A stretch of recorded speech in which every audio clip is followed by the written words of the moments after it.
the next class, so we may as well find out if anyone's got any news this week.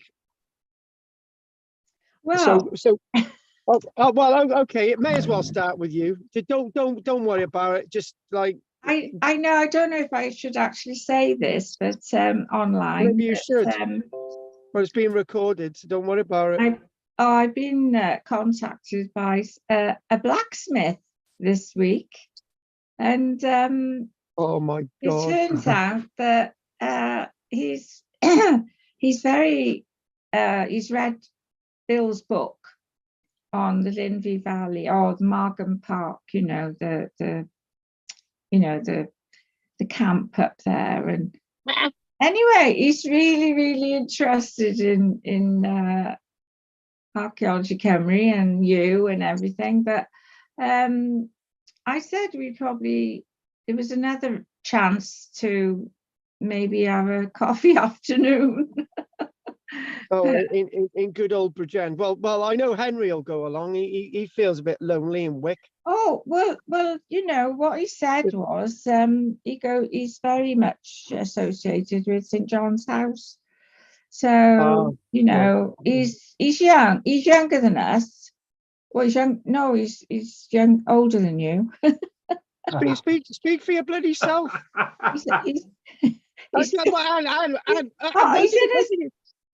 He's in his mid-50s, so he's, you know. I tell you what, why can you go around guessing everybody's age and upset everyone? Go.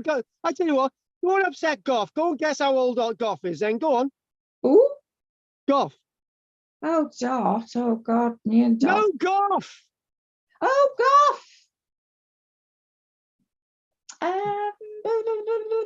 No, don't upset him. My age, a bit older, a bit younger.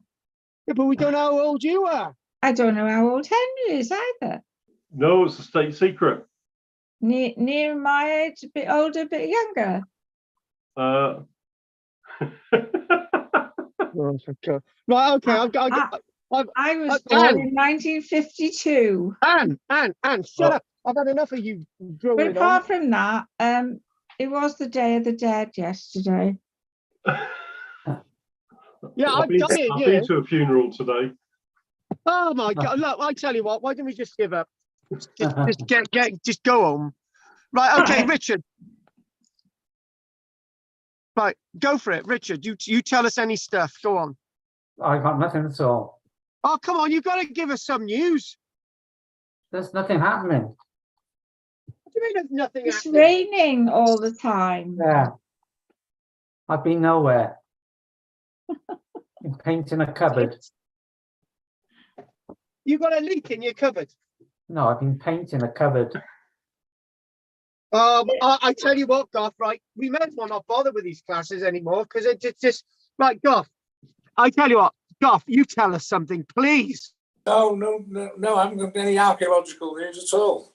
It's been quiet these days. Sorry. But you know that thing about Halloween. I mean, that's been dominating everything the last few days. So Not where I live. I was looking at the Day of the Dead, and I'm not interested. Let's get on. quite interesting. You know, it was. No, it's not archaeological. Let's get on with the lecture. It is because it was. Anne, shut up. Right, Henry. Anything you want to say? Right, a couple of throwaways. Oh, thank God for that. We got Dave. I'm glad there's Goff, right? Right, everybody. Has everybody sorted out their shekels? Goff has. Yeah. I think Henry has. Richard has. Have you sorted out your shekels, Anne? Yes. All right, that's good. Well, right. I just sent it to your ending. Yeah, that'll do. Right, Anne, shut up. Right, Henry, anything you'd like to tell us today? But Right, they've discovered bring some modicum of sense, for God's sake. Get on with it. They've discovered a Christian monastery built 1,400 years ago in the United Arab Emirates before the Prophet Muhammad. Didn't. Then we've got a reconstruction of a Swedish man, unfortunately, in the 13th century, with an axe in his face. Oh. Very unpleasant. So in Oh, other words, they got to reconstruct a guy wandering around with an axe in their face. I really, yeah, thanks. There you are, 2 bits. Right, good. Yeah. Okay, right. Now, Anne, we're not going to start you up again. It's like a I'm going plumbing. to shut myself. Yeah, yeah. Well, oh, well done. That's the best thing you've ever done, Anne. Do you know what? I'm so respectful of people here. Right. So, okay, now we are well into the Neolithic period, as we know, and I'm thinking, oh my God, what a big topic. You know, when we did the Mesolithic period, I thought it'd be a bit of a breeze, you know. So I said we'd finish it. I think we'd finish the Mesolithic in July. We did it August, September, October, right? So I think one of the things I need to aspire to do when I'm doing the Neolithic is to look deep into the nitty gritty. And there's one place I'd like to look at in the Neolithic to get the ball rolling, and it's in Cumbria, but we'll actually come back to it. Now, I should have warned you, but from now on, I want your copy of Ancient Britain to be in front of you. I know you've all got a copy, right? I think you've all got a copy. I know Henry's got a copy. He eventually had one after like 8 months after ordering it. I think Goff's got a copy, and I think Anne's got a copy. So make sure you've got your copy of Ancient Britain next week. So don't worry about it if you haven't got it this week. It's Right? bent. I actually don't care if it's bent. Okay, that's not archaeology. It's not relevant. You can see I went to a good funeral. Oh, okay. I'm going to ask you quickly. Did you have a nice time at the funeral? It was splendicious. Right. Let's move on. Shut up. You've got that out of your system. Right. So one of the things I remember saying just a couple of weeks ago, right, was this point. So, you know, you've got this wonderful book written about, the title is Ancient Britain, right? So you've got the Paleolithic period in Britain is covered in 2, 3, 4, 5, 6 pages, 6, 7, probably 8, and then we start to get into the Mesolithic stuff. So, but you get that's just page 24 now, and then you've got these pages that seem to cover the Mesolithic period, right? And then you've got all these pages here, loads of them, right? Neolithic, keep going. Now you're going to keep going, son, all the way through. Even some nice, colourful pictures. So you've got, in other words, you've got from the point is page 29 all the way through to page 83 is the Neolithic period. So you can imagine if we spent all that time, just all these, you know, months and months on just a few pages, right? Yes. We've got a lot to come. So one of the things I'm going to challenge already, right? We're going to do a bit of Neil Oliver now. I've actually gone completely over to Neil Oliver. I love him to bits. Oh, well, don't you'll be pleased. Yeah, well, you know, don't get too excited, love. It's fine. Not me. Yeah, I'm right. Wonderful Neil Oliver. He's not my yeah. cup of tea, really. Oh, look, shut up. Right. Right. One of the things is that when we think about the Neolithic period, you get these statements banded around. Here we go. The first European farmers had settled in Greece by 6,500 years BC, 8,500 years ago.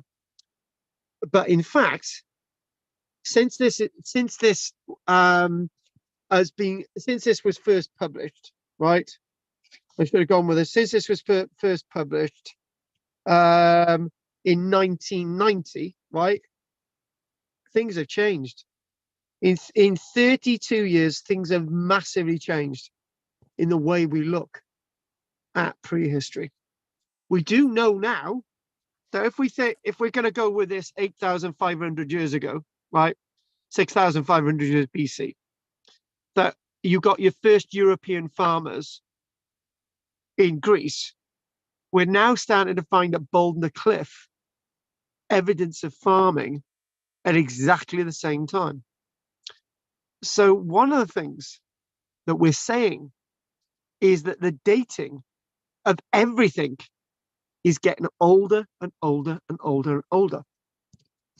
So, you know, somebody brought up the they Göbekli Tepe. Somebody brought up Göbekli Tepe on Tuesday, and I basically said, "Oh, the dating at Göbekli Tepe is amazing," and we're talking about were they farmers and were they this and were they that, and then on Tuesday we challenged finally and forever the word hunter-gatherer, which no longer makes any sense. It has no real meaning. And the reason why, you can have a house and live there permanently, but gather from around your landscape without planting anything, as you get with the early stages of the Yamon culture in Japan, tens of thousands of years ago. So you can hunt and gather, but you can live in one spot permanently, which is not really what hunter-gatherer means. So let's not use that word anymore. There is much debate as to whether the movement of people brought the idea of farming to us, or it was an idea that people just wanted to do it. So one of the things people used to say was that the Neolithic revolution was a Neolithic agricultural revolution, and it involved animal husbandry, it involved planting crops. But we now know that that is really not what Neolithic means. The idea of the Neolithic means mega, to build in a big way. It's, after all, the word Neolithic doesn't mean new agriculture. It means new stone. Lithic is stone, stone. So what we do say with the Neolithic period, 8,500 years ago or 8,000 years ago, depending on which way you want to go, right? That's when we see the landscape between Britain and Europe lost. So that's the beginning of our Neolithic period, the end of our Mesolithic. But then we go into looking at great monuments like Silbury Hill, West Kennet Long Barrow, the Ness of Brodgar, New Grange in Ireland, the Lewis Standing Stones, Avebury. All these different sites happen to be in the Neolithic period, not in the Mesolithic period. We did have a bit of a tussle with this, didn't we? The Warren Field site up near Aberdeen, these great big posts in the ground as some kind of calendar. But those timbers didn't survive. The staining in the ground survived, but not great big stones that are sticking out like we see at Stonehenge. There are so many this is the point. In the Neolithic period, things become very, very big. But there's a problem. Let's look at a little image and let's tackle that image. So let's go with it. So I know I did this on Tuesday, but I'm not sure I've got the image up there waiting. So we'll just get rid of that now. We're going to just type in something. There we go. Stonehenge. Very familiar with that, aren't we? So let's put some images up there. All these different images involving Stonehenge. Do you know If we look at that, megaliths, yeah, the megalithic age. Yeah, you're so right in saying that. There's another big difference between the Mesolithic period and the Neolithic period. When we look at the Mesolithic period, the archaeology is as it is. Yeah? What you see is what you get. Not with Stonehenge. In the late 1800s, in the 1870s, some of the stones at Stonehenge were repositioned because they thought that's where they're meant to go. Okay. Then in the 1950s, 1958, more stones at Stonehenge were moved into positions that's where the stones are meant to go. So when we want to interpret the Neolithic period, we have a problem. It's not the original embodiment and the image that people in the Neolithic period may or may not have seen. It's our interpretation of what we felt that Neolithic people saw. So when we think simply about how the Neolithic period's coming on, is not only do we see big monuments, megalithic monuments, it's the numbers of people that make the Neolithic different than the Mesolithic period. It's the difference in the Mesolithic period and the Neolithic period in regards to trees. There's a lot less trees in the Neolithic period. You could actually say that there's been another period in our history that there's that boundary. Let's move away from this a moment. And where that happens is in Industrial Revolution.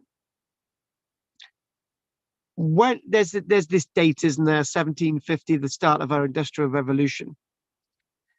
That is a period that we see dewoodistation and deforestation in Britain on a massive scale. The landscape changes. Just look at the South Wales valleys, where 1 minute it's full of trees, and the next minute all those trees are cut down as underground mine props. It changes. So you could say before 1750, the agricultural, you could say before 1750, the Industrial Revolution is clearly marked between a landscape which is very agricultural, which involves a lot of trees, and a landscape which is very industrial, that involves a hell of a lot less trees. And that period, again, is the boundary between the Mesolithic and the Neolithic period 8,000 years ago. So there's some similarities there. I think it's tracing difference, not similarity. When you talk about dates, not about that anymore.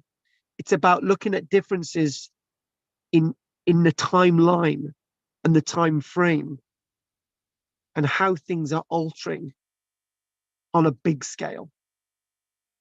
And again, not to forget people. One of the things that is discussed between the Mesolithic and the Neolithic period is the idea of trade and movement of goods.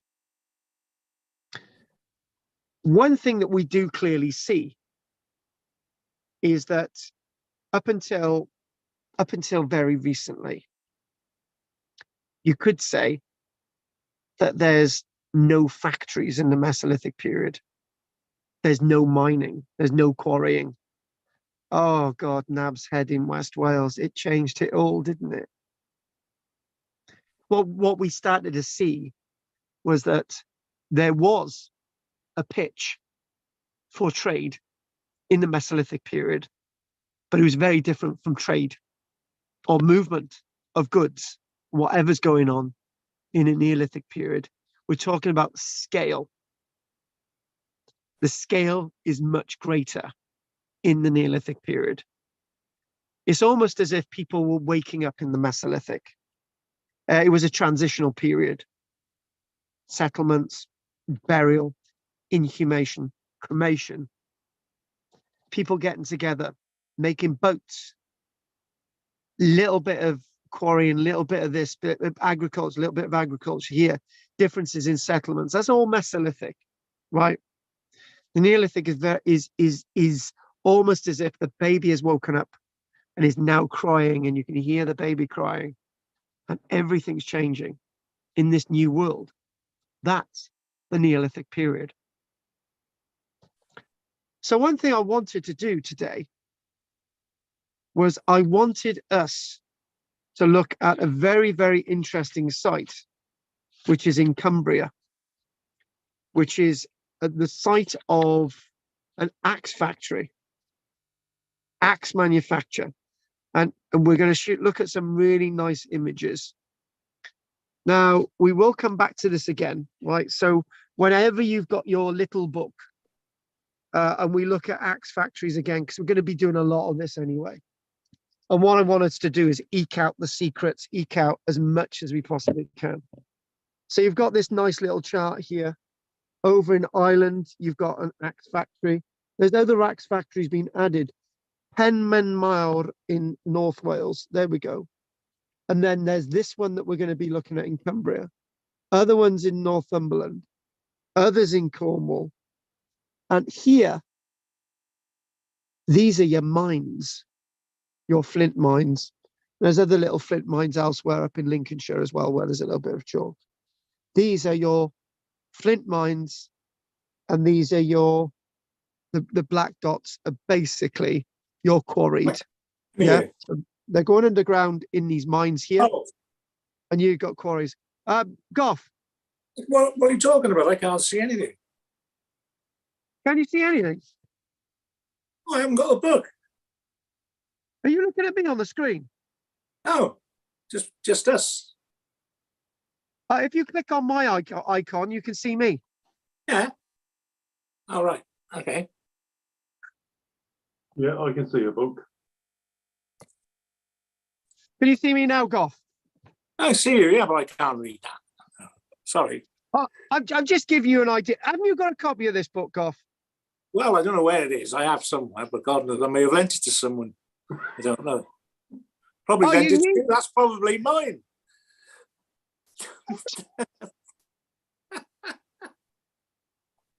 But what we're saying is down in the southeast, right? You have the mines on East Anglia and in Kent. Those are your mines. Those are your flint mines. And the rest of the country, you've got Ireland, West Wales, Cornwall, Cumbria, Northumberland, a little bit in the heart of Scotland. You've got this quarrying, right? And this is really, really important. And this is what we're going to look at today. So we're going to look at Cumbria. And what we need to do is go to Langdale. So we're going to share some images on the screen. So don't worry, Goff, we've got images on the screen. He gets very upset really easily. I've got to be honest with you. No, and I got to be honest with you, Goff. You've got to be responsible. Don't ever loan out a book to anyone. Not even to you. Yeah, but you shouldn't have loaned it to me then, should you? See, I won the argument. You always do. It's funny. The whole line really is about development. I mean, you could say that the Mesolithic they were more domestic. Their needs were more domestic than than the Neolithic. As we progress along the line, the needs are getting bigger and more complex, more complicated, complex, yeah, and more developed. That's Now, yeah. this itself is Langdale. It's in the heart of rugged Cumbria, and one of the things with this landscape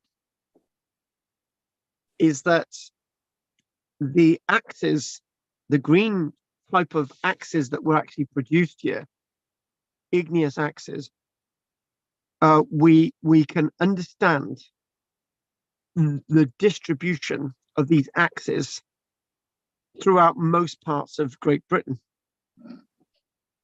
And we've got to start to think, why are they looking and prospecting for axes in a very, very remote place? And this is always something that's really sort of angst me. Why? So if we sort of look here, look at that.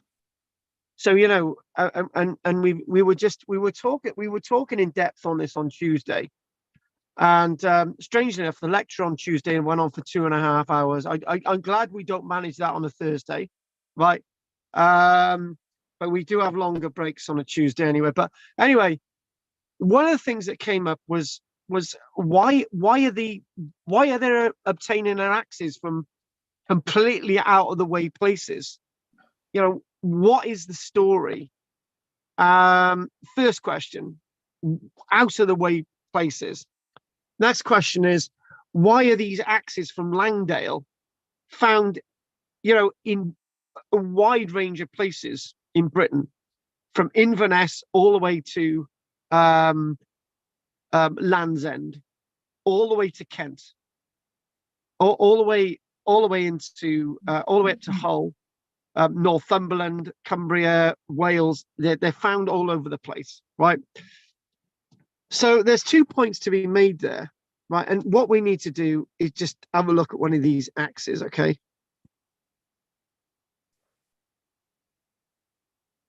Oh, come on, babe. Oh, there it is. Oh, fiddlesticks. Look at that. So the one thing that we started looking in detail on the likes of Tuesday was that, is this trade? Are they trading these across Britain? Is it just happened to be that people like these green axes? You'll start to come to hear from me that they're not absolutely perfect in cutting down trees, but people wanted these axes in very much the same way that they wanted axes that were quarried in upland areas from Penman in North Wales. You know, people, it's almost as people wanted these objects. And we had the same problem when we looked at Nab's Head the other week, and we said, is this trade? Because what's going on? You know, they've got these small flat discs that they're drilling holes into, exactly the same type of disc that was found at Starcar, and obviously fragments of 40,000 plus bits of chert and flint also found at Nab's Head, obviously a processing site. So the objects that were obviously traded or moved across Britain. We've got to be very careful with the word trade, because we've got our own bias in the way the word trade is used. What we need to do is to answer the other question, and I want to put some blurb in here, okay? Very relevant blurb. And that, you know, I've looked at this site over the years, and I've thought, right, why did they go to such an inhospitable place to get these axes? Coming back at me is the landscape didn't look like this 8,000, 7,000 years ago. It looked very different. Most of the valleys there would have been full of trees. Even on the flat plateau above Harrison Stickle and Thunaker Knot, you got sort of, it flattens itself out, right? So you start to think, right, okay. So, okay, answer the question, what is this in? It wasn't inhospitable then. And it's likely that they didn't go looking for these objects. It was just there. It was in these upland areas that people moved around Britain, because you couldn't move around on the valley floors because it was just too dense, full of trees, with rivers and all sorts of things and all sort of beasties within these valleys. So these people didn't have time to go looking for the appropriate material to make axes out of.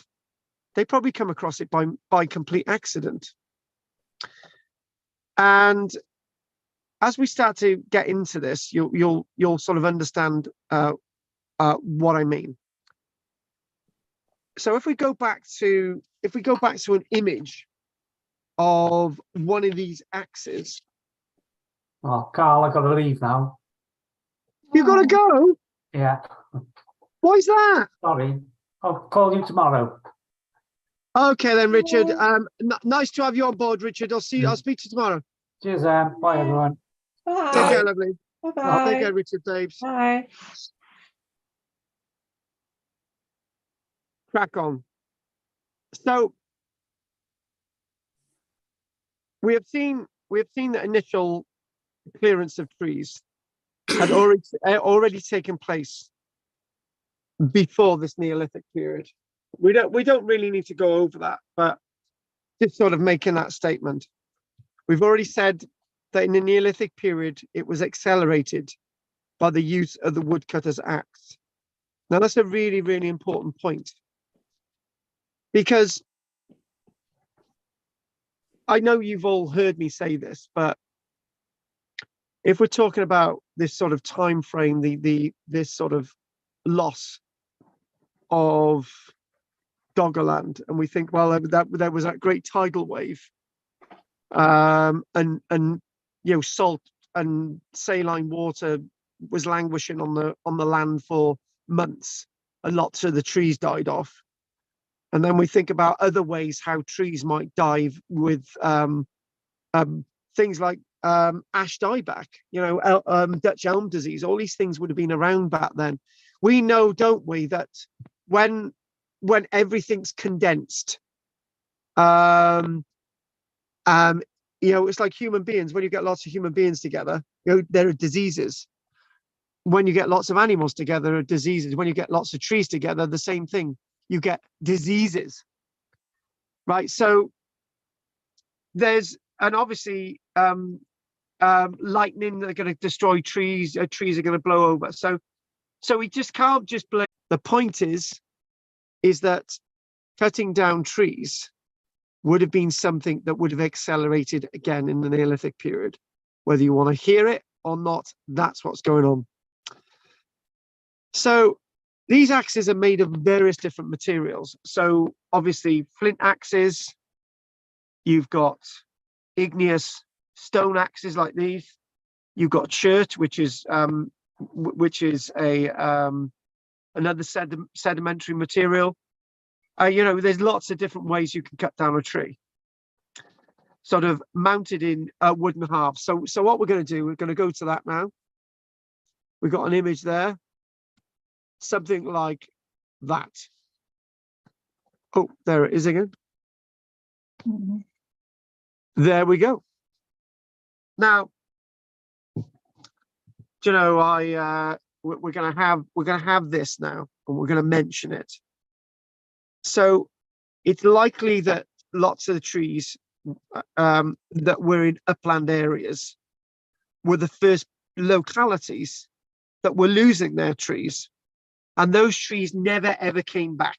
They never ever came back because, you know, it's low soil levels. You know, it's not in the valleys, and it's then you've got outcrops of rock and all the rest of it, and you know, thinking, well, you know, the trees ain't going to grow back, you know, you've got to use the rock. So top these outcrops. So we do know, obviously, that people in the Mesolithic period, they had axes, they had microliths, but however, what's now happening is that the people in the Neolithic period are getting a little bit more savvy with the types of axes that they produce. And like this, or maybe, hang on, like that. It'll come up on the screen now. There you go. Wow. Now, trapezoidal shaped tools, that's what we're talking about. Now, the name of Phil Harding is going to come into this. Now, we all remember Time Team, and Phil Harding was the guy on Time Team who used to nap flints. And you can remember him, can't you, with his little bit of leather. And you'd have had an antler thine base, so that would have napped to create an edge. So one thing that Phil Harding says, that these axes in their final stage needed abrasion to actually make them as smooth as this.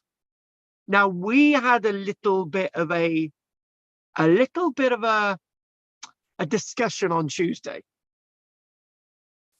And the one thing that was quite interesting was the way the discussion went. Now, before we go into sort of here, and here it discusses, polishing, factory site, and all the rest of it, right?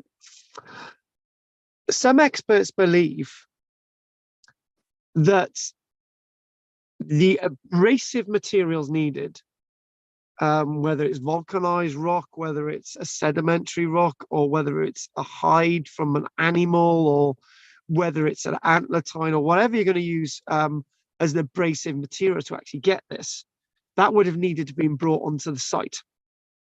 So then we start to think of exchange, people exchanging things, people exchanging what they want.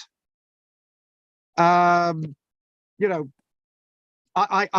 have loads of excess electricity, and it's free because it's solar, but I cannot exchange that. But what I might be able to do, I've got loads of potatoes here, so I might be able to exchange those potatoes for a knife to cut the potatoes. So these people needed the raw materials to actually create the surfaces as you see it. And you start to see that exchange is what's going on. People are exchanging all different types of things that they need and require.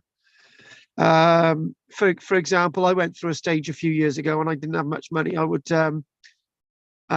exchange one of my books for a haircut, or I would exchange one of my books for some food in Greg's. So that's what we're talking about, right? But here it's more acute because people need to create something very special, and this is what we've got in the eyes of what you're seeing. So what we do find is we've got our mines, as we say, in Kent and East Anglia. We've got our axe factories, our igneous axe factories, our igneous rock axe factories, which we see spread basically all over Britain. And people want these axes, but were they any good? Now, that's the question. Were they any good? So we've got two things that we need to think about. What's going on? Is there an actual set factory here? What's going on? We need to answer that.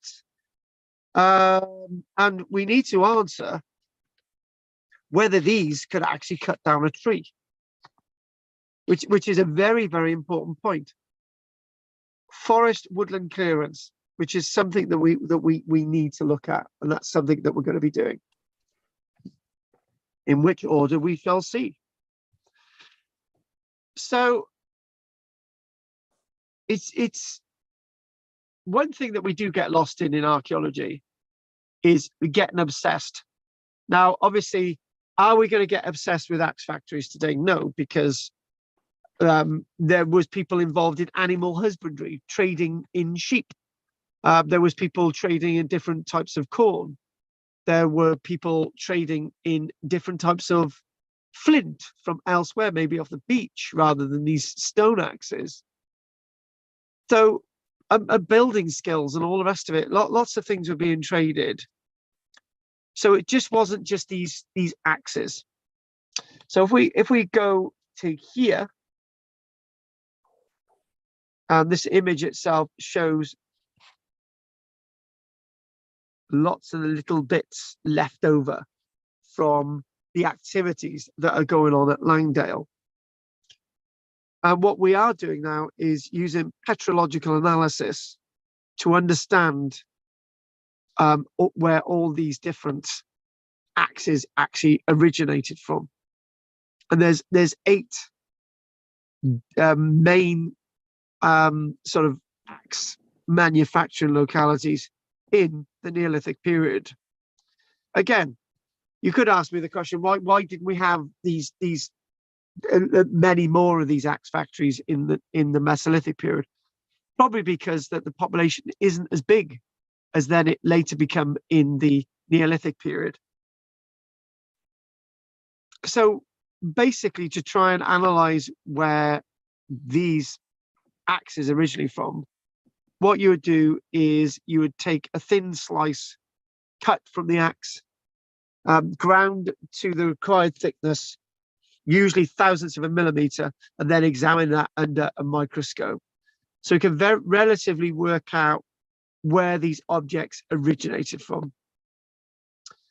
And the one thing that we do find is that the Geological Survey of Britain is very good in being able to match certain types of rock that archaeologists have been examining to different parts of Britain. So plotting maps, working out distribution routes.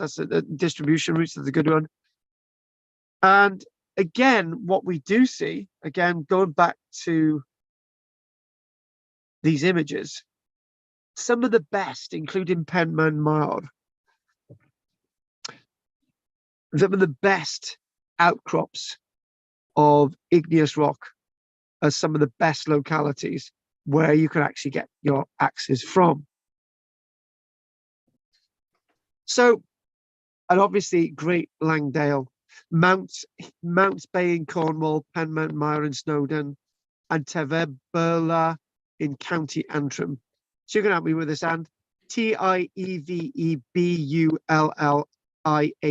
So Manor. Say again. Manor. Teva. What? Yeah, there's a location in Ireland that we've got in Antrim. Oh, right. Okay. Tevebulla. Anyway, Is this Langdale Pike? yes. Oh. Great Langdale. Yes, that's it. So my husband used to go walking around there. Yeah, bloody hell, you can keep it. You wouldn't go at this time of year. No. Oh, I mean, you know, it was proper walking, like cliff climb. Oh God, rock walking or something. Yeah, exactly. Climb. Not the type of thing you do in this weather. No. And probably on the bottom of the valley as well. The thing is, your husband would have a very different experience. He would not been able to get through the bottom of the valley because it'd been full of trees. Ah, right. It would have been full of waterways. Now, when archaeologists use the following statements: at Langdale in Cumbria, loose rock on the dangerous lower scree slopes was avoided, and the material for the axes came from the higher, less accessible peaks. But that whole concept is nonsense, because you know, if you go halfway along that image, that would have probably been still the tree line, right? And this sort of lower scree slopes would not have developed until thousands of years later. right? So the axes would have been, the material for the axes would have been readily available to be mined under safe conditions or quarried in safe conditions. So, but they sort of give us an idea how the processing of all this sort of works. So is that making Mesolithic or Neolithic, or both? Both, but what we're doing, we're talking about an acceleration in this sort of period. Yeah. That they're accelerating what's exactly going on. Right. So they talk, for example, if we go back to that image, they talk, for example, that the stone was split by heating the rock with fires and then applying cold water and wooden wedges to break it. Well, okay, fair enough. Now, this is something that there's the answers here anyway, but I'm going to sort of say it. You know, it's what's going on at the time, right? So if we sort of look at this, and what's going on at the time. There we go. You can see the contour lines. These are actually quite high up and a bit of a lake there and all the rest of it. Obviously, this landscape is very different today than it was back then. And the question was, did they actually create the final product there up in these let me get these desolate looking areas? Well, obviously we've already said this, they weren't desolate back then, but one of the things that we were saying was that it's very probable that most of the work for these axes was actually done there and then. And why? Well, we're going to read why, but I'll just sort of paraphrase this. If you can imagine, you've got a big chunk of rock, right?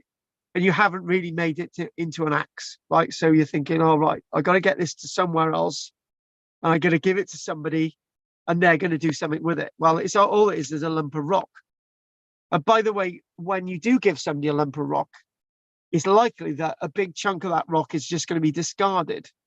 So you've walked a distance with a chunk of rock, which is just that, a chunk of rock, and then somebody's got to do the work somewhere else.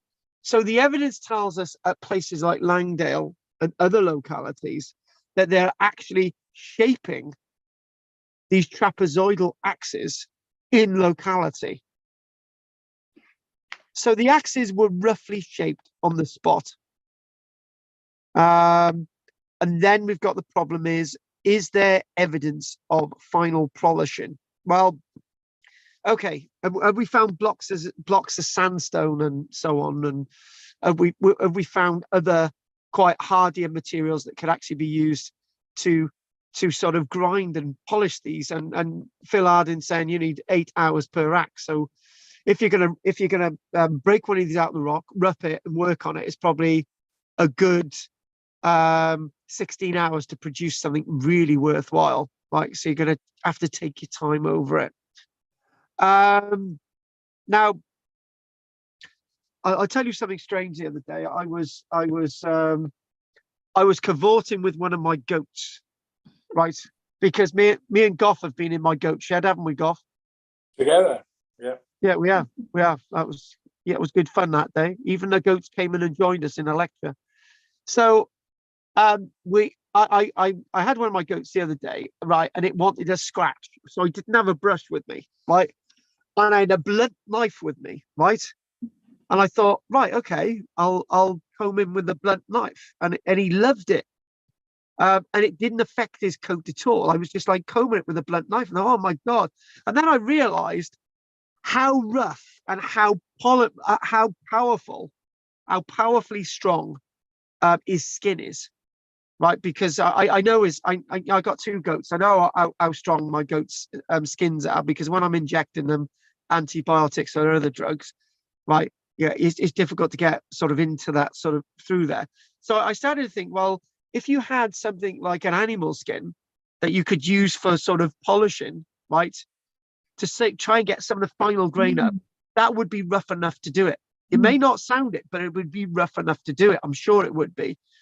You could use all sorts of things to polish these objects, and it would take a long time to do it. So again, this point, even in James Dyer's book, it says it seems logical for it to have been carried out near or at the location of the factory to save the effort of hauling surplus stone further than necessary. Polishing stones have been found in many parts of Britain, though they may have been used mainly for resharpening axes. Interestingly, so even though we don't have our polishing evidence here, it's certainly likely that most of the activity would have actually taken place here. So what I'd like to do, I'd like to come back to this issue of Langdale in a few moments, because I would like to dart into how useful are these axes, right? The big question is, could they cut down a tree? So what we need an image of an old oak tree to do that. But before we do that, let's have a little look at some of these at Langdale axes again. So obviously that's rather a rough one. But if you actually go to here, that's a Langdale axe, and also you can see if you go through here, look at that there, how highly polished that is. Look at the grain. Isn't that amazing? And you're thinking, well, could you actually cut down a tree with that? So look at that, think about it, take it away, right? Take it away, me, and what we're going to do is we're going to get an image of an old oak tree. And we've now got to ask the question, is were they actually used as axes? Were they used as something else? What was going on? That's what we're going to do. So let's put an image up here. Go on. You know, I started singing Christmas songs. Oh, you must be in touch with Mari. Am I? She's thinking of Christmas. Oh, right. Well, she's thinking of coming over to see you. No, she's in Cardiff. Oh, right. Is she still living in that flat that she was living in? No, she lives in a house now. I mean, all by herself? yeah. Well, no, she's got a lodger. Roger. A lodger. Roger. A Swedish girl. Oh, right. Okay. Now look at that, folks. Oh, beautiful. That's an old oak tree in. Oh, we had it a moment ago, didn't we? That's in Shropshire. It's known as the old oak tree. Well, how bloody original! It's like, right, all right, then it's an old oak tree. Now one of the points I would like to make is that this tree has been there 1,000 years. So okay, or longer actually, but you know, let's just keep it to 1,000 years for now. I know the tree's not going to be happy, but you know, let's just say it's 1,000 years, but it's a little bit older than that, right? Anyway, so again, the point is that you've got this chunky oak tree, right? It's been there for 1,000 years, right? Like this, right? Surrounded by other chunky oak trees, right? And they're not going anywhere, right? They're not going anywhere at all. And you're thinking, right, we've got to cut this down. Okay, good question. We've got to try and cut this tree down. If you want to cut it down, if there's no other way, you've got to cut it down. One thing I would say is that again, this is just a bit of a digression. I just want to talk about trees because I love talking about trees. So we're going to digress a minute, Goff, if you don't mind. If you want to identify where there was once an ancient woodland and it survived for a very long time, find one or two old trees and find loads of boulders lying around, big, thick, massive buggers, right? And that'll give you an indication that the trees still standing there are part of a primeval woodland that once existed at this point in time, 10,000, 11,000 years ago. But we're not doing it 11,000 years ago, are we? We're doing it 8,000 years ago. Mm. So now I've got to keep doubting myself, because if I don't doubt myself, then you're just going to believe everything I say, right? So I've got to put another narrative in there, right? So one of the narratives that we did do was we asked the question: was the whole of Britain covered in trees? Where's the evidence for Britain being completely covered in trees? Well, the pollen record shows through various different peats that we've looked across Britain that practically, did we say the word practically? Practically meaning most, maybe 90% of the whole of Britain was covered by deciduous and conifer woodland or But not forests. Barry. Hey, what? What's that, love? Not Barry. Oh no, Barry's never been covered in trees. Have you seen? You know, shut up, you silly man. Even the granite uplands of Dartmoor were covered in this dense undergrowth at one time. And Cumbria, not Barry, Brecon, Snowdonia, you know, all over the place. And we know that Ireland was covered in trees anyway by the pollen evidence in the peat-bogs there, right? So Dartmoor covered. Tall trees with high, thick canopies produce dark cathedral-like voids beneath. And when I mentioned this on Tuesday, somebody jumped down my throat, literally. They said, oh, what about all the other trees? How do you explain this and that going on? I said, haven't we already done this? So I basically said, look, ice melts 12,000 years ago. The first types of trees moving in are going to be your hazels, your few rowans, hawthorns, midland hawthorns, holly, statue of Lloyd George, all those move in, right? And then what you've got is just closely into them, right? You've got 12,000, 11,000 years ago, you've got lots of Scots pine and the odd yews moving in as well. So then you've got another wave of probably about 11 coming into 10,500 years. You've got your oaks and your beeches and all the other stuff. So by about 8,500, 8,000 years ago, you've got the trees where you've got your trees, right? And then somebody said, oh, well, how did they move? I said, I've already done this lecture. But I basically said, right, you've got some birds eating the berries of a rowan tree, and it goes through their system, and a little rowan berry ends up 20 miles down there.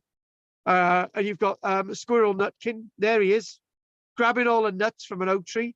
He's burying them over there, so he forgets because he's a bit stupid, right? So what happens is that grows into a tree, right?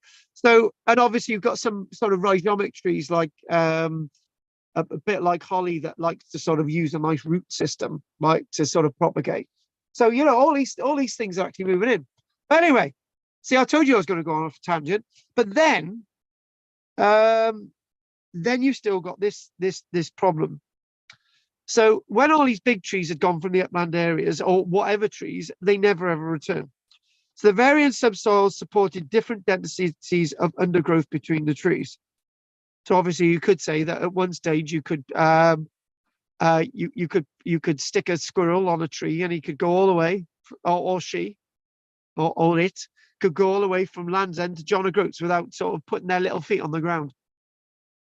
They bloody would in this weather. So and obviously the other thing is about this landscape back then, it was a lot warmer than it is today. So I'm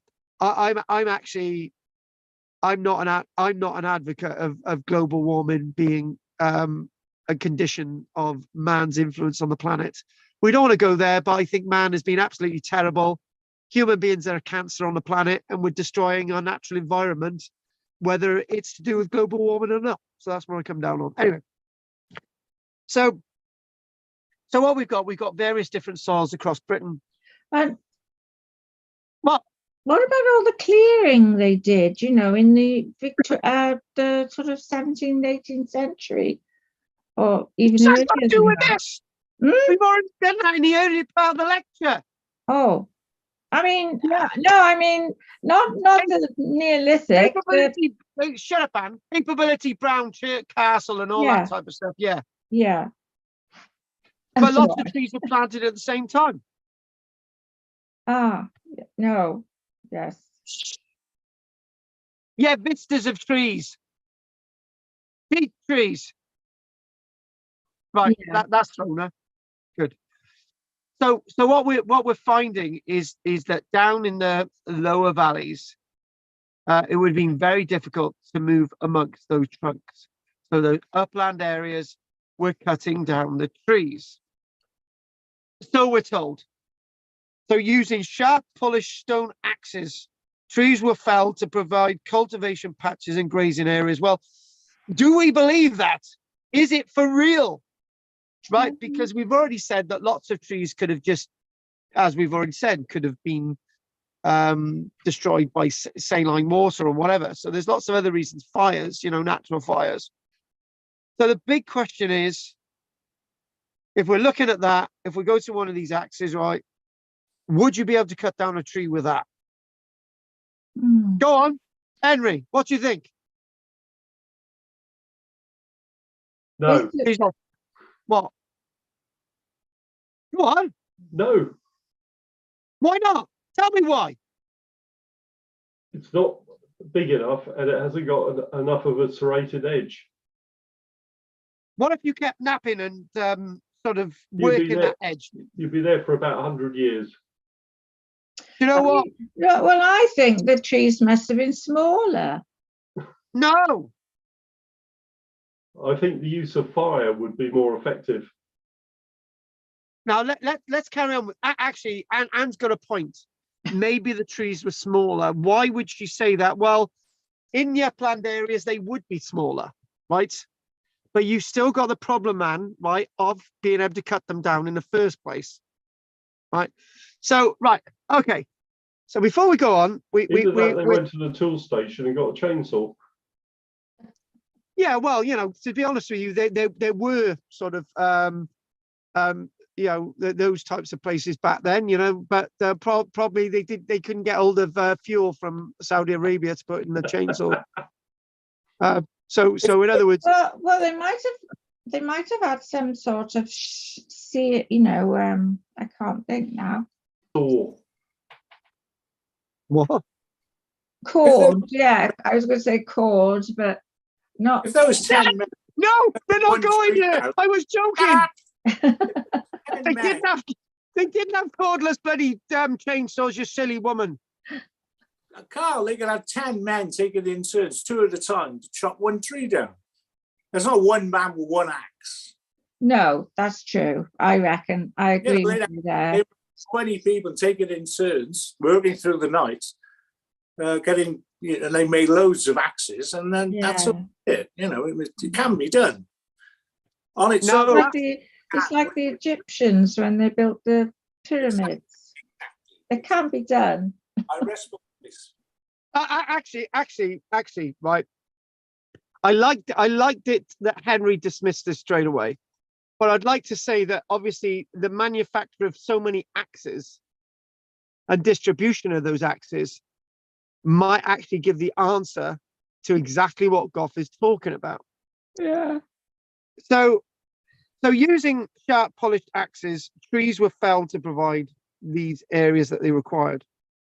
So a polished stone axe professionally used can cut down an average tree the thickness of a telegraph pole in about 30 minutes.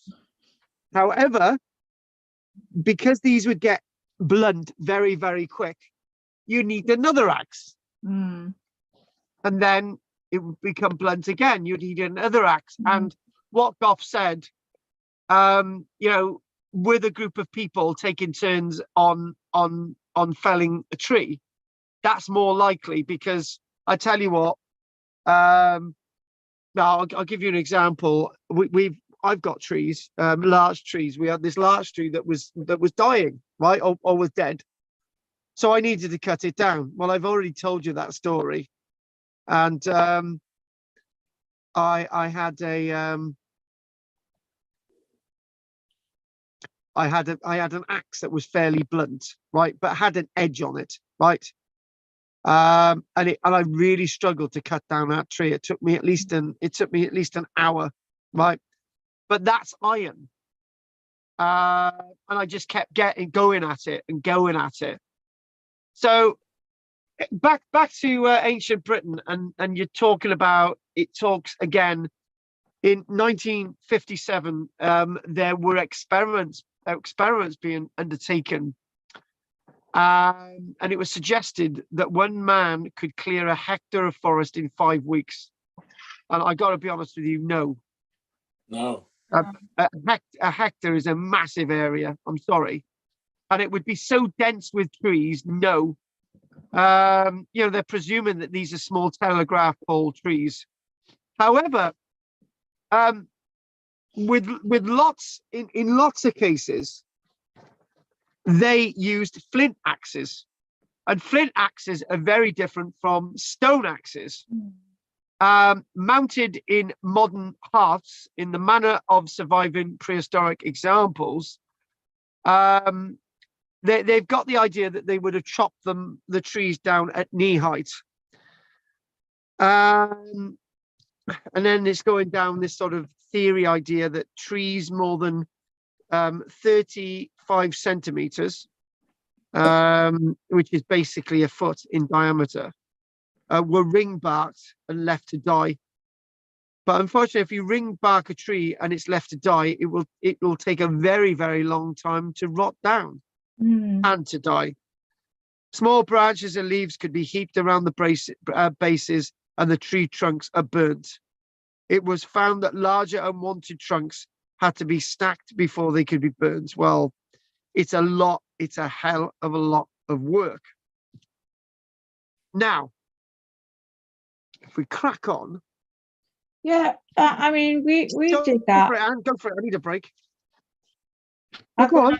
going to have a break. Oh no, no, I need a break with you talking.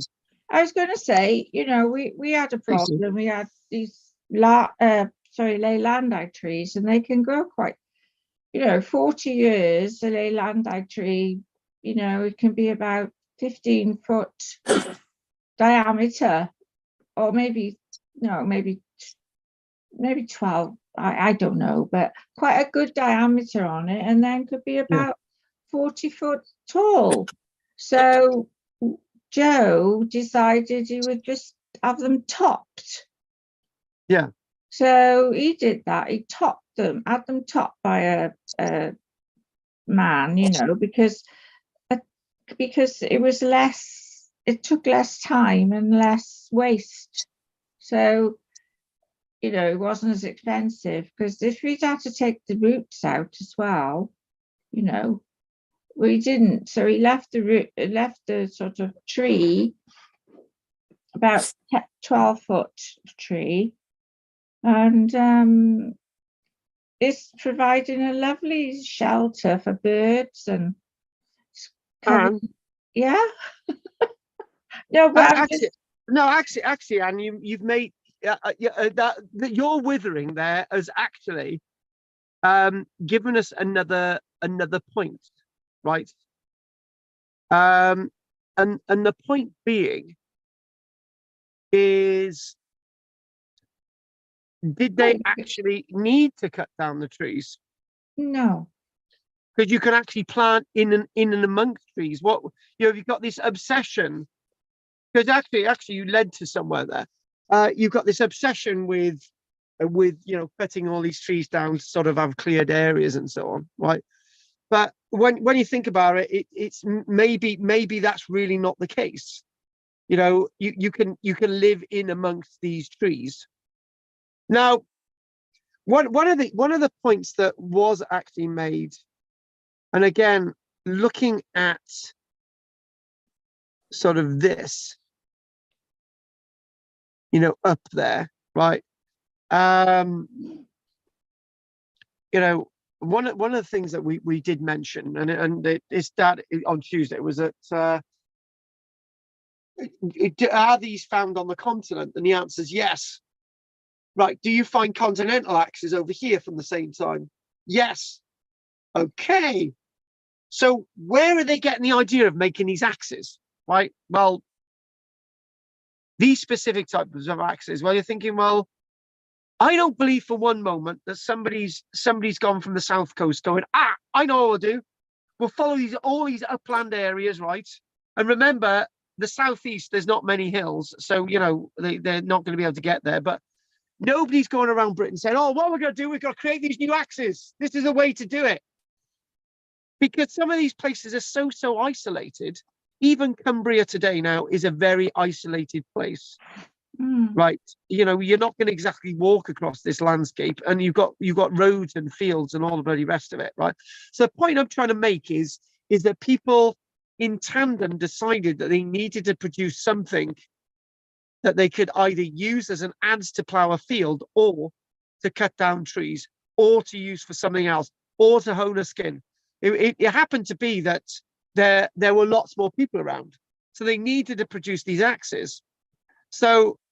And then the thing is, oh, are we being influenced by people in Europe producing these axes? And I said, no, we could actually equally be influenced in people in Europe from what we're producing. So that's a really, really good point. One of the points is that when we do look at this period in history, we start to think that maybe there's lots of indications that we're influencing what's going on in Europe in a big scale. It's almost as if, you know, when we started this lecture today, right? I basically mentioned, oh, you know, maybe this agricultural revolution is coming from Europe, right? Or maybe, you know, but is it? You know, are we just being people wanting to do people thing? There's lots more people. We can't all eat berries and eat sort of animals. We've got to start planting crops, because if we don't start planting crops, we're all going to die, right? You don't need somebody from Europe to tell us that, surely to God. So I wanted to say that I'm going to do a little bit more now, because I'm starting to get, you know, a bit tired. Right, so, but before I get really tired, let's just sort of read this to you, right? It seems probable that these factories were worked by individual families, family groups. And interestingly enough, that's a really interesting thing, using the word family groups. Well, have I used the word community? No. Have we used the word settlements? Yes. It's only when you get lots of families together that you've got a community. And then when you've got a community, you've got people who want to rule over you. We don't have that at this time in the Neolithic. However, what we do have is people producing things that are seemingly very, very special, and producing objects that can move around a large area. I don't believe for one moment that somebody from Langdale decided to go all the way to bloody Shetland to trade their axes. Why? What are they going to gain from it? They could be far away from their family and their children and their loved ones and the community. It's just that these things moved around, right? And it's this idea that these factories were locations that were being used over a long period of time. So in other words, you know, where there's something, and we'll just, I don't know, did your granddad make axes? Yeah. Flipping heck, that was a long time ago. Well, I'm going to pass on making axes to my son. You know, oh yeah, that's what we're going to do. Right. So, you know, this sort of family idea that we've got, like a family community, more like a family. And here we go, this point here, which I've already mentioned. We cannot tell if the manufacturers were responsible for distribution. I believe they weren't. And there's something else here that I will disagree with. but I'm going to read out the statement. I'll tell you why I disagree with it now. Let's go and get another image up here. Hang on.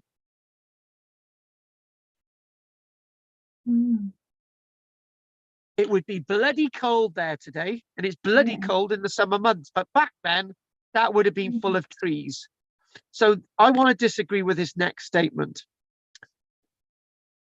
Those that believe that they may have distributed that might believe that this could have been done during the winter months when the mountain tops were too cold and exposed for working, right? But I don't agree with that.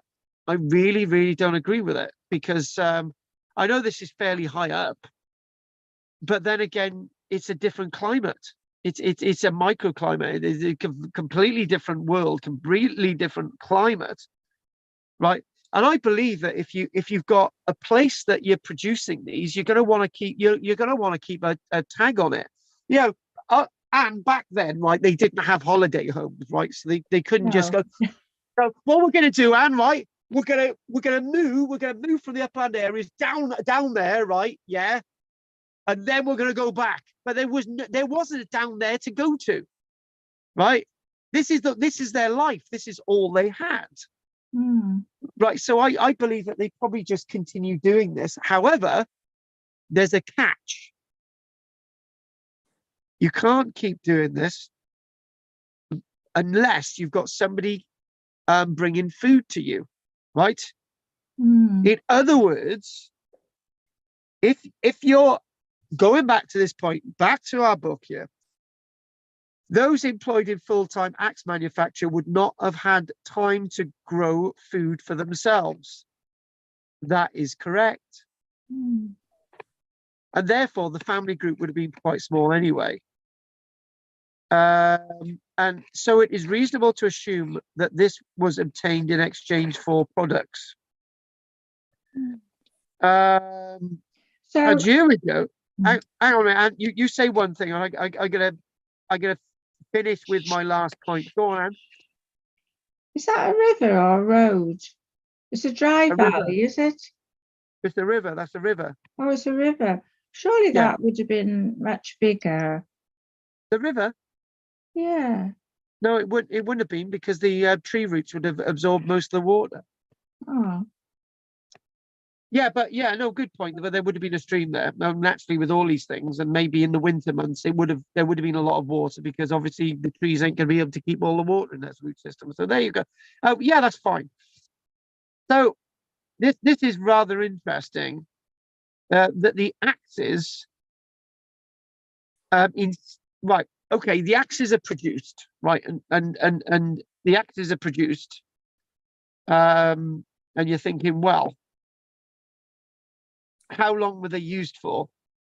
So, okay, how do we do this? Right, okay, so you've got an axe, right? You've got an axe, and it's like 6,000 years ago, right? But it's still being used 4,500 years ago, right? And you're thinking, oh, does that mean that the axe factories used is manufacturing these axes for over 1,500 years? If it bloody is, it's you know, it's one of the longest sort of running anything on the planet. But it's likely that these may have been used for different things over long periods of times and for different reasons. And there's one other reason, and this is where we're going to finish, right? There's one other reason, right? The reason why you've got mines in Kent, you know, flint mines, which we will be doing in great detail, but obviously not today because we've come to the end, right? The reason why we've got these axe factories might be because of the following. Prior to these factories and locations, surface flint or outcrops in chalk, flints, or on beaches, other stones, would have been used as the source material. However, folks, you know, it's the material that you're collecting along from the beaches is really bad. right? Because you've got a flint nodule, right? It's been rolled around by the sea, it's been smashed on other rocks and all the rest of it.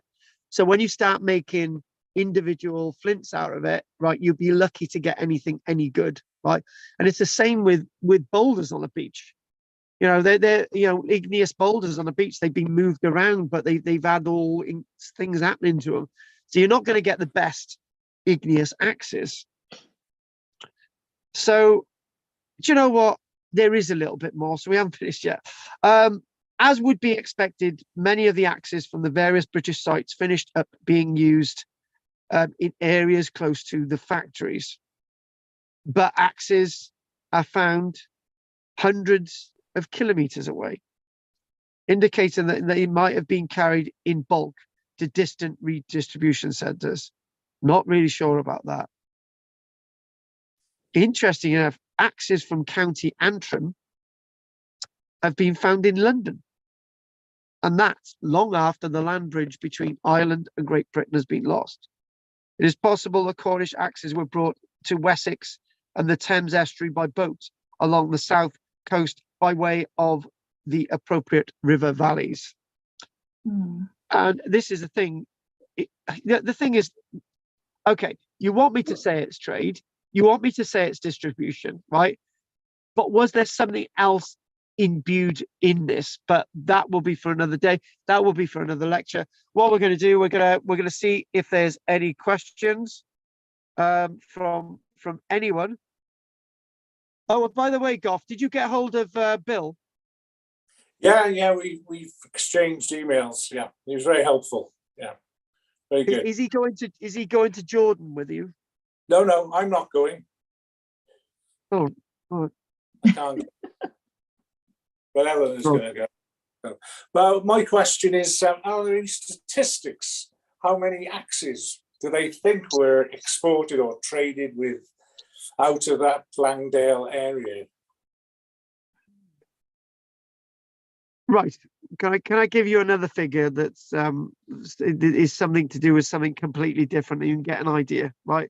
Okay. It's believed from Great Orme, right, in the Bronze Age, that 10 million axes were made from the copper at the Great Orme, right? Now I don't know how they get that figure, right? But apparently that's the case, right? I think the figure's a hell of a lot more than that. But anyway, how many? Well, it's an impossible question to answer because clearly we don't know. However, we do know, and this is my answer, right? So if you think about the probability of one of these axes surviving 5,000 years or whatever, right? Okay, the best way of doing this is thinking, right, okay, how much evidence have we got for pottery in the Neolithic period? We do have evidence, but we don't have a lot of it. But there must have been a lot of pottery being used in the Neolithic period. Do we have many Neolithic houses that have been excavated? Not many, right? But there were hundreds of thousands of people living in the Neolithic period. So what you could possibly do, this will give you an answer. If you could find something online that says, right, how many settlements were there in Neolithic Britain? And somebody said, oh, in Neolithic Britain there were 10,000 settlements in the Neolithic period at any one time, right? How many of those settlements have we found? 1,000, right? So then what you could do is the amounts of axes that have been found in the archaeology. You times it by 10 or you times it by 100. Statistically, you can get a figure, Goff, right? Yeah. But it is doable, right? What I'm going to say, I'm gonna have a punt on this one. So say we think that the Penman factory, let's start again. Say, for example, they were manufacturing axes at Langdale for 200 years, right? Which you could say is approximately 15 generations, which is probably you know, and say for example, you know, say for example, they may have produced 10,000 a year, so 10,000 times 200, and then you start to get the idea, Mhm. and then you work that into the probabilities. Millions. There is a way of doing it anyway. Yeah. A lot. Yeah. A bloody lot, a lot. And when you think about it, there's lots of axe factories. So we're talking about millions. Yeah, I get it. Good answer. Thank you. Yeah, it is doable. It is an answer of sorts. Thank you. Thank you. I'm glad you got that. So if you've got nothing else to say, Goff, what we're going to do, we're going to go with the man in black. Henry? Henri, yeah, the Frenchman. Hello there. Oh, Hello. where's your bloody sword, Henry? I don't know. I would strongly recommend you don't kiss the Blarney Stone, I'll tell you. There used to be this woman I used to know that used to talk like this, and nobody could understand the words she What's that? said. Northern Irish. He's No, so honestly, I met this woman. It was like, anyway, right. Henri, tell us what you want to tell us. I've sent you some messages, so that will keep you awake at night. Oh. But I think there's been a study in Ireland on axes, stone axes, and some of them are being as pendants. So not just as a tool, but just as a decorative item. And I think they've identified a number of them are coming from Breton as well. Yes. Oh. Yes, definitely. Well, you know, it's that massive distribution chain, isn't it? Yeah. So your thing on here is, oh, by the way, somebody's complained online that my accent was really bad. Right. It was.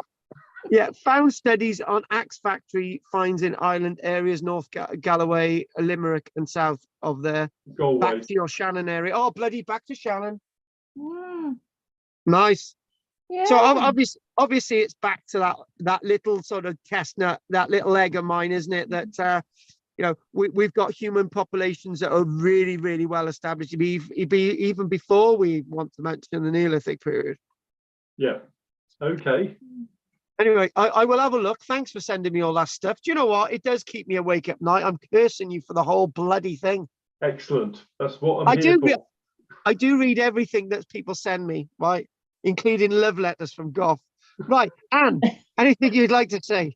No, I just think it's interesting to see where these axe factories are. And when you panned out and we saw the actual landscape, I thought that, yeah, maybe the river was bigger and they used it for transporting the well, they would have had to have. Obviously, yeah, I see your point. Obviously, a river system would have been perfect for movement. Exactly. So, yeah, that's right. But also the Great Orme, I mean, you've got the sea. You know, the sea comes up to the Great Orme. So that's water, isn't it? But obviously, it's going to be a little bit further out back then. But yeah, you are right. So there's going to be access to the waterways. No, I mean, there's no mystery to why they're found all over the country. You know, it's just that they were. That's the point. Yeah, they were. and they were.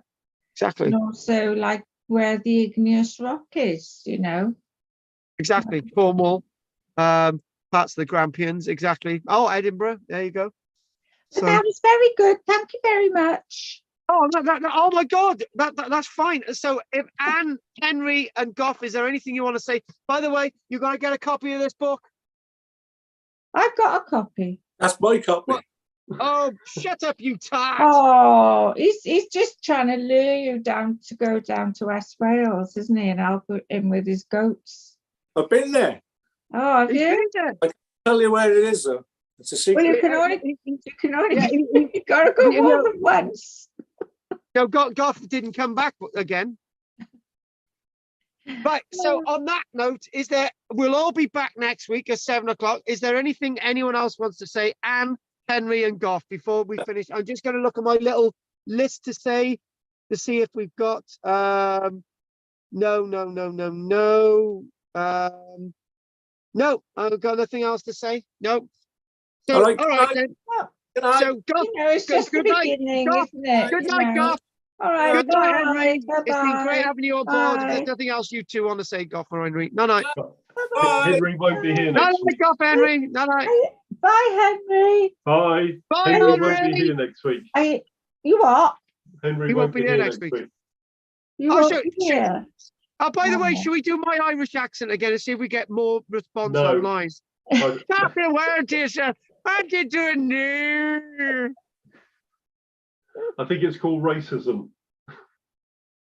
Oh, yes. Oh, Be careful. hang on a minute. Hang on. No, honestly, seriously, right? This woman wanting my name, she said,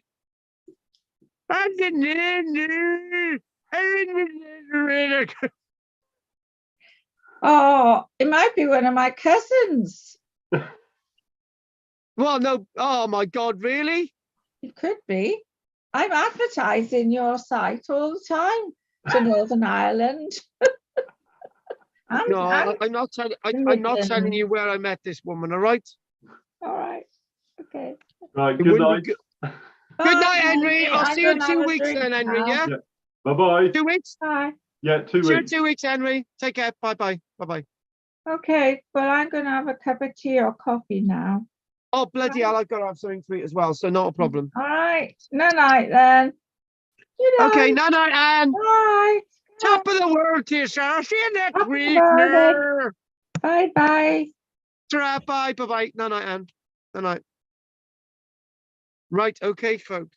We're finished. You know, do you know what? I like the Southern Irish accent, but not the Northern one because it's really sort of I don't know. Anyway, it's like North Walian. Oh God, South Walian. I can say that.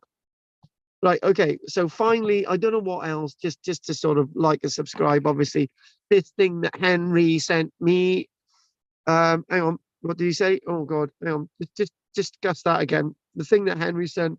Found studies on axe factory finds in Ireland, areas North Galloway, Limerick, and south of the back to your Shannon area. And I think that's great that we got other axe factories in Ireland. On that note, thank you very much, everybody. Thanks for that, Henry. I'm just gonna don't forget to like and subscribe. Everyone, join. Apologies to anyone watching from Ireland if my accent was really bad. I do apologize. And I don't want to upset anyone. So keep watching. More next week. Sign in from sort of 5:45 on Thursday and 7 o'clock next week if you want more of the Neolithic period. Anyway, thank you very much. Like and subscribe. Thank you. I'm off. I'm out of here, babes. Been quite a long lecture. Thank you for everyone who's stuck with us. Thank you.